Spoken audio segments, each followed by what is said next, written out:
बघा विद्यार्थी मित्रांनो, आज जे आहे ते आपण मराठी व्याकरणामधलं सर्वनाम हा घटक बघणार आहोत. तर फक्त 10 मिनिटांसाठी हा लेक्चर होणार आहे.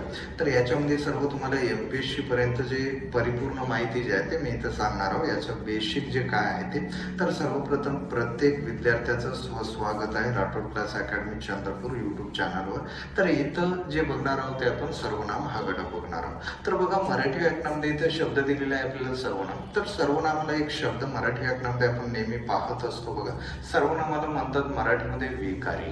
आता इथं विकारी का म्हणतात, यामागचं नेमकं कारण काय? तर यामागचं कारण असं सांगता येतो, कारण मराठी व्याकरणामध्ये जो सर्वनाम आहे तो लिंग, वचन आणि विभक्ती यानुसार बदलतो. ते कसं बदलतो बघा, आपण सिद्ध करून पाहू. इथं मूळ सर्वनाम घेतलं आपण, आता एखादं मूळ घेऊ आणि इथं घेतलं आपण लिंग, त्यानंतर घेतलं वचन आणि इथं घेतलं बघा विभक्ती.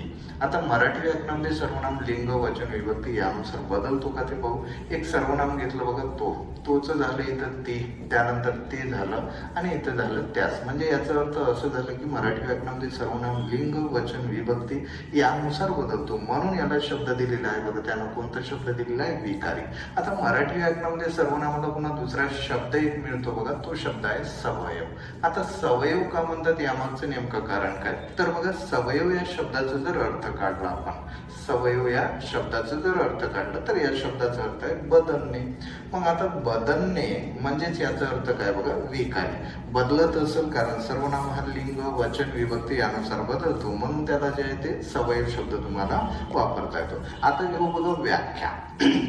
आता मराठी व्याकरणामध्ये सर्वनामाचं व्याख्या काय आहे? सर्वनाम म्हणजे नेमकं काय? तर अगदी सरळ सोपी व्याख्या आहे. सर्वनाम म्हणजे काय? तर नामाऐवजी वापरल्या जाणाऱ्या विकारी शब्दाला मराठी व्याकरणामध्ये सर्वनाम आपल्याला म्हणता येतो. सरळ सोपी व्याख्या आहे. सर्वनाम म्हणजे काय? तर नामाऐवजी वापरल्या जाणाऱ्या विकारी शब्दाला सर्वनाम आपल्याला म्हणता येतो. तर बघा, आता व्याख्या आपल्याला माहीत झालं. त्यानंतर बघा, सर्वनामाला पुन्हा एक पर्यायी शब्द म्हणून आपल्याला वापरता येतो मराठी व्याकरणामध्ये, जो इथंच तुम्हाला दिलेला आहे सर्वनाम. आता सर्वनामाला तुम्हाला एक शब्द मिळतो बघा, प्रतिनामे. जर ऑप्शन मध्ये सर्वनाम दिलेलं नसेल तर तिथं ऑप्शन मध्ये असतो बघा प्रतिनामे. मग आता मराठी व्याकरणामध्ये प्रतिनामे म्हणजे काय? प्रतिनामे कोणाला म्हणतात? तर याची व्याख्या असं आपल्याला सरळपणे सांगता येईल. प्रतिनामे म्हणजे काय? तर सर्वनाम हे प्रत्येक नामासाठी आपल्याला वापरता येतो, म्हणून मराठी व्याकरणामध्ये त्याला काय म्हणता येतो? प्रतिनाम म्हणून आपल्याला सांगता येतो. त्यानंतर बघा, आता आपण बघणार आहोत सर्वनामाचं कार्य. आता बघा विद्यार्थी मित्रांनो, सर्वनामाचं कार्य नेमकं काय आहे मराठी व्याकरणामध्ये? जर आपण याचं कार्याचा जर विचार केला तर आपल्याला कार्य सांगता येतं बघा. एखाद्या नामाचं किंवा शब्दाची पुनरावृत्ती टाळण्याचं कार्य कोण करत असतो मराठी व्याकरणामध्ये? तर सर्वनाम करत असतो. आता कसं, यामागचं कारण काय? तर बघा, एक तुमच्या समोर मी एक वाक्य मांडतो बघा. जसं गुरुजी वर्गात आले, गुरुजींनी विद्यार्थ्यांना काही प्रश्न विचारले व नंतर गुरुजी विद्यार्थ्यांना गृहपाठ दिला व नंतर गुरुजी वर्गातून बाहेर गेले. आता या वाक्याचा जर आपण विचार केला तर या वाक्यामध्ये बघा रिपिटेशन होत आहे. आणि कोणाचं रिपिटेशन होत आहे? तर बघा, सरळ गुरुजी या शब्दाचं. तर मराठी व्याकरणामध्ये सर्वनामाचं मुख्य कार्य काय आहे? तर एखाद्या शब्दाचं रिपिटेशन जे आहे ते टाळण्याचं कार्य कोण करत असतो बघा मराठी व्याकरणामध्ये? तर नेहमी सर्वनाम करत असतो. मग आता जशा तसं बघा, हे आपल्याला माहित झालं, तर पुन्हा तोच वाक्य आपण रिपीट करू. जसं बघा, वाक्य कसं होणार? गुरुजी वर्गात आले, त्यांनी विद्यार्थ्याला काही प्रश्न विचारले व नंतर तो विद्यार्थ्यांना गृहपाठ दिला व नंतर त्याने वर्गातून बाहेर झाले. म्हणजे याचा अर्थ काय झालं की इथं रिपिटेशन जे आहे ते टाळलेलं आहे. म्हणजे मराठी व्याकरणामध्ये सर्वनामाचं मुख्य कार्य काय आहे?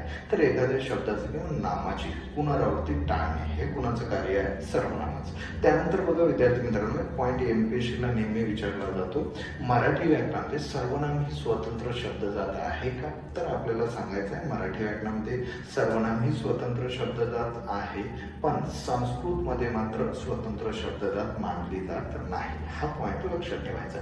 त्यानंतर सर्वात महत्वाचा पॉईंट, एक नेहमी आपल्याला प्रश्न विचारला जातो, मराठी व्याकरणामध्ये दामले या लेखकाने सर्वनामाचे मुख्य किंवा सर्वनामाचे प्रकार एकूण किती सांगितलेले आहे? तर दामले या लेखकाने सर्वनामाचे प्रकार जे आहे ते एकूण 9 सांगितलेले आहे. लक्षातच ठेवा.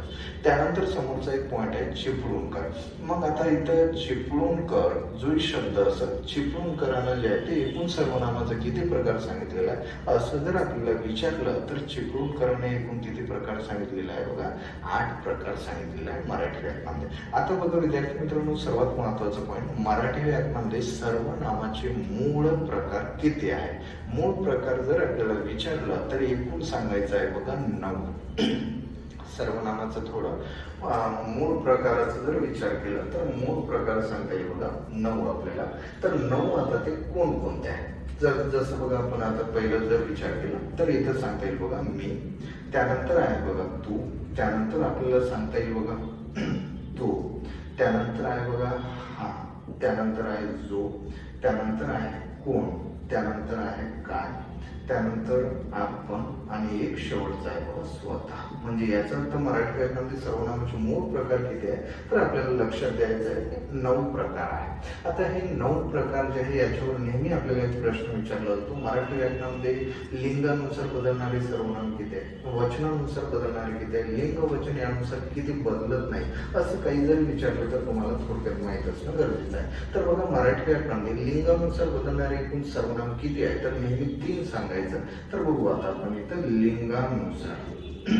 आता लिंगानुसार बदलणारे 3 आहे, ते कोणकोणते आहे तर पहिलंच इथून आपल्याला सांगता येतो तो, त्यानंतर आहे बघा इथं हा आणि जो.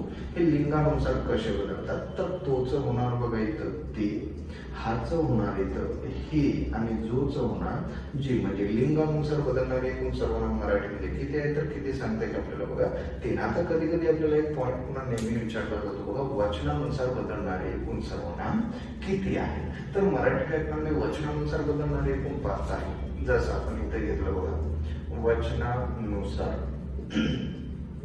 बदलणारे एकूण जे आहे ते 5 आपल्याला सांगता येईल. मग एकूण 5 ते कोणकोणते आहेत तर पहिलंच आपल्याला सांगता येतो बघा इथून, जसं घेतलं आपण मी, त्यानंतर सांगता येतो बघा तू, त्यानंतर आहे बघा तो, त्यानंतर पुन्हा इथं घेऊ आपण हा, त्यानंतर आहे बघा जो. असे एकूण किती सांगता येईल 5. आता जसं सिद्ध करून दाखवतो मी, मीच होणार बघा जसं इथं आम्ही, तुझं होणार बघा तुम्ही, त्यानंतर तोच होणार ते, हाच होणार हे आणि जोच होणार बघा इथं जे. म्हणजे याचा अर्थ मराठी व्याकरणामध्ये वचनानुसार बदलणारे एकूण किती आहे तर 5, लिंगानुसार बदलणारे एकूण किती आहे तर ते.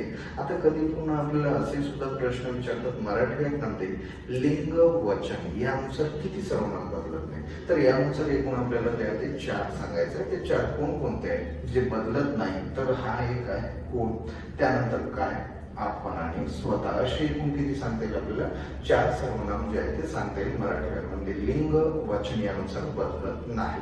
हे झाले बघा सर्वनामाचे मूळ 9 प्रकार. आता बघा सर्वनामाचे मुख्य प्रकार जे आहे ते एकूण जर आपल्याला विचारलं तर किती सांगता येतो बघा 6 प्रकार आपल्याला सांगता येतो. ते 6 प्रकार कोणकोणते आहेत तर पहिलं सांगता येईल पुरुषवाचक सर्वनाम, दुसरा दर्शक सर्वनाम, तिसरा संबंधी सर्वनाम, चौथा प्रश्नार्थक सर्वनाम, 5वा सामान्य किंवा अनिश्चित सर्वनाम आणि शेवटचा आहे बघा आत्मवाचक सर्वनाम. तर असे जे आहे ते सर्वनामाचे मुख्य प्रकार जर विचारलं तर 6 सांगा, मूळ प्रकार जर विचारलं तर 9 सांगा, लिंगानुसार बदलणारे किती आहेत 3, वचनानुसार बदलणारे किती आहेत 5 आणि लिंग वचन यानुसार बदलत नाही असे किती आहेत तर एकूण 4 सर्वनाम आहे. तर बघा विद्यार्थी मित्रांनो, हे जे आपण आज घेतलेलं आहे हे सर्व बेसिक आहे एमपीएससीच्या दृष्टिकोनानुसार. तर बाकीचं जे समोरचं आहे ते समोरच्या लेक्चरमध्ये आपण बघू. ठीक आहे, धन्यवाद.